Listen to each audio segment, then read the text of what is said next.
Une quinzaine de cultures de noni en course vers une labellisation bio, c'est-à-dire qui ne font pas usage de produits chimiques ou de traitements par pesticides, ont été présélectionnées depuis quelques mois pour être auditionnées.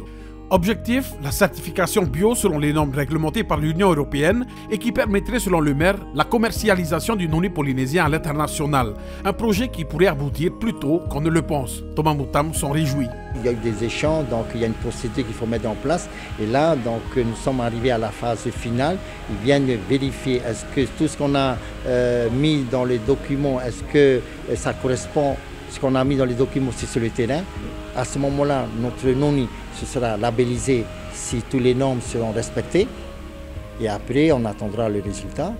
Et au prochain récolte, nous aurons le label bio, normes européennes. C'est ça la différence. Pourquoi la norme européenne? Parce que ces produits ne seront pas vendus ici sur le territoire, mais à l'extérieur. C'est ça la différence. Par contre, si tu utilises la norme bio FETIA, tu pourras pas. Si tu peux vendre, mais ce ne sera pas validé à l'extérieur. C'est ça la différence. Les agriculteurs le savent, pratiquer ce mode de culture nécessite le respect des bonnes pratiques agricoles sur le terrain, selon un cahier des charges bien défini. Mais malgré tous leurs efforts, rien n'est gagné d'avance. Car une fois par an, leurs cultures devront subir un contrôle strict par un auditeur agréé et selon des critères bien précis. Déjà, ceux que j'ai vus avaient des bonnes pratiques en termes d'absence de chimie.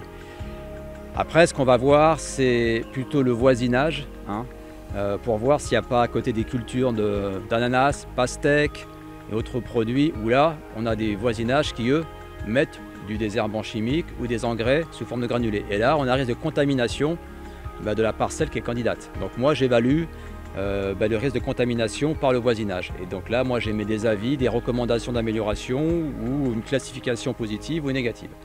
Mais pour éviter au maximum tout type de contamination et garantir la qualité du bio, il va falloir s'assurer que tout le processus de traitement du noni, c'est-à-dire du fa'apu jusqu'à l'emballage, soit soigneusement respecté. Oui, en fait, ce qui se passe, c'est que les risques de contamination se font à la fois au champ, par les fertilisants et herbicides, mais aussi derrière, par tout le processus derrière en aval où on va traiter le noni. Donc après, il est mis dans des fûts en plastique, il est mis sur des séchoirs, il est mis dans des emballages. Donc on doit aussi voir que tous les contacts avec le noni, le séchoir, le plastique, le fût, en fait c'est un plastique qui va être inerte, qui ne va pas relarguer des produits chimiques sur le noni. Donc on demande à ce que le plastique utilisé soit alimentaire et pas un plastique acheté dans un magasin du coin qui est plutôt fait pour le bâtiment. Voilà. À Taputapuatea, le maire a fait construire un séchoir à noni. Et c'est ici que le fruit récolté est entreposé durant 3 à 4 jours, dans ces fûts hermétiquement protégés, avant d'être acheminé par les soins des agents communaux au quai de Uturoa pour être transporté à l'usine Morinda à Tahiti.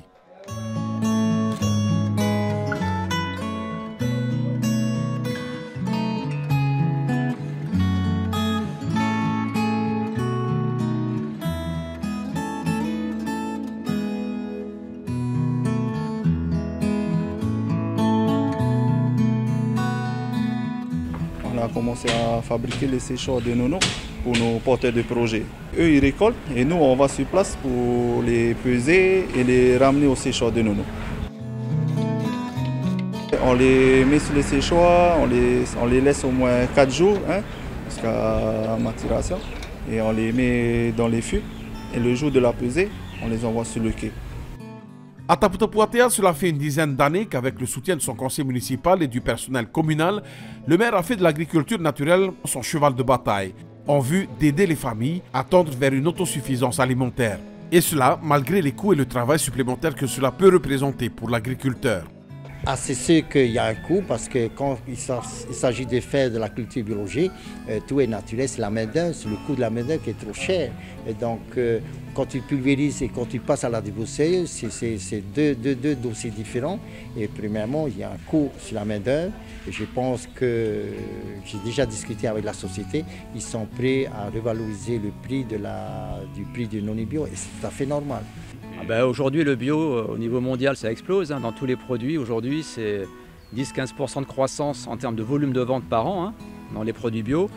Et en termes de prix de vente, c'est environ 30%, 30-40% plus cher, vendu plus cher. Donc derrière, ça peut être aussi répercuté au niveau des matières premières, du noni potentiellement en effet. Ouais. Avec l'installation d'une unité de compostage, d'une pépinière, de potagers familiaux chez les particuliers ou dans les écoles, la mise en place de divers programmes d'apprentissage, notamment en matière de cuisine à base de produits locaux, ou encore la préparation de solutions naturelles telles que l'engrais à base de broyat de poisson. La commune va même jusqu'à encourager les jeunes porteurs de projets à retourner à la terre en facilitant grandement le lancement de leur activité. La commune nettoie le terrain, préparation de la trouaison, apporter la matière organique, de l'engrais poisson, du bokashi. Et une fois le terrain est bien préparé, tout ça, nous avons fait une convention entre le porteur de projet et la commune. Mais il y a certaines conditions, à condition qu'ils n'utilisent pas les produits pesticides chimiques, le désherbant chimique, tout est naturel. C'est vrai, ça fait du boulot. Et la commune, de son côté, apporte cette matière organique tous les 3 mois, tous les 4 mois pour pouvoir amender leur plantation. Le maire de Taputa-Poatea, également président de la Chambre de l'agriculture et de la pêche lagonaire, souhaite étendre la filière du noni bio au Fénois pour répondre à la demande grandissante à l'international et ainsi pérenniser l'emploi local. Si on pouvait labelliser sur l'ensemble de la Polynésie française, peut-être sur certaines îles, je prends les Marquises, aux Australes, le Rimatara. Donc j'ai déjà discuté avec certains responsables de la Chambre d'agriculture, donc ils sont très très favorables. Maintenant, si on veut labelliser notre produit, il faut aller jusqu'au bout.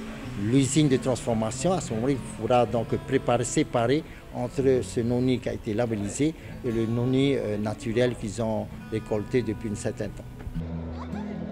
Chaque dernier jeudi du mois, la pesée a lieu sur le quai de Uturoa. En moyenne, 30 à 50 tonnes de noni sont acheminées vers Tahiti par goélette. L'usine Morinda leur achète leur production du mois 60 francs au kilo. Une activité dont dépendent plusieurs familles depuis plus d'une vingtaine d'années.